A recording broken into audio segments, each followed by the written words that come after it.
అందరికీ నమస్కారం. జై భారత్, జై జై భారత్. ఈ నినాదమే ప్రతి ఒక్కరిలో తీసుకుపోవడమే నాకు ముఖ్య ఉద్దేశం.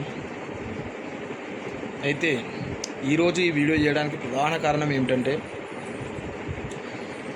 సామాన్య మధ్యతరగతి కుటుంబాల్లో వారి యొక్క ఆర్థిక స్థితిగతులను తారుమారు చేసేటటువంటి ఏదైతే విద్యా వైద్య వ్యవస్థలు ఈరోజు వారి యొక్క కుటుంబాలను కుదేలు చేస్తున్నటువంటి పరిస్థితి. ఎందుకు ఈ మాట అంటున్నానంటే, తమ పిల్లల భవిష్యత్తు కోసం, ఉన్నత భవిష్యత్తు కోసం తల్లిదండ్రులు పడుతున్నటువంటి కష్టం, ఆరాటం కావచ్చు, వారు మెరుగైన విద్య కోసం ఆ పిల్లలకు అందించడం కోసం వారు అధిక మొత్తంలో ఖర్చు చేయాల్సిన పరిస్థితి ఈ రోజులలో ఏర్పడింది.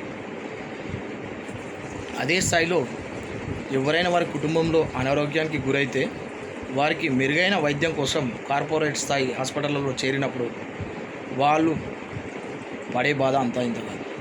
వారు తిరిగి మళ్ళీ ఆర్థికంగా కోలుకోవడానికి దాదాపు 3-4 సంవత్సరాలు పట్టే పరిస్థితి ఈ రోజులలో ఉంది.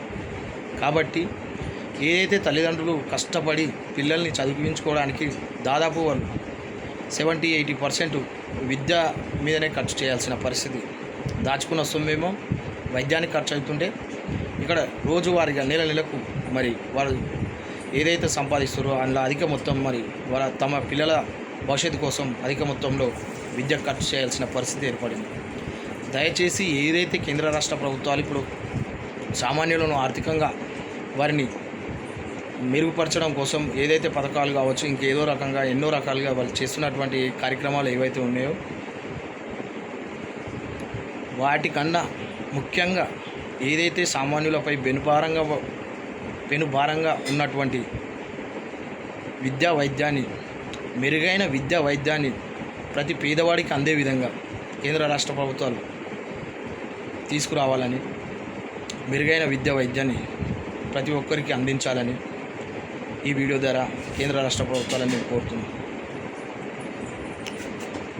అదేవిధంగా ఏదైతే ఉచిత పథకాల వల్ల అవి తాత్కాలిక ప్రయోజనాలే జరుగుతాయి తప్ప దీర్ఘకాలికంగా వారి యొక్క కుటుంబ ఏదైతే సామాన్యులు కావచ్చు, మధ్యతరగతి కుటుంబాలు ఎదిగేటటువంటి పరిస్థితి ఏదైతే ఈ విద్యా వైద్య వ్యవస్థల్ని, మెరుగైన విద్యా వైద్య వ్యవస్థల్ని మెరుగుపరిచినట్లయితే కేంద్ర రాష్ట్ర ప్రభుత్వాలు దీర్ఘకాలికంగా రాబోయే రోజుల్లో కొంచెం సమయం పట్టినప్పటికీ కూడా వారు ఈ కుటుంబాలు ఆర్థికంగా ఎదగడానికి అవకాశం ఉంటుంది. కాబట్టి ఉచిత పథకాల కన్నా ఈ రెండు వ్యవస్థల్ని పటిష్టంగా, నైపుణ్యంగా పేద ప్రజలకు అందుబాటులో తీసుకురావాలని ఈ వీడియో ద్వారా కేంద్ర రాష్ట్ర ప్రభుత్వాన్ని కోరుతున్నాం.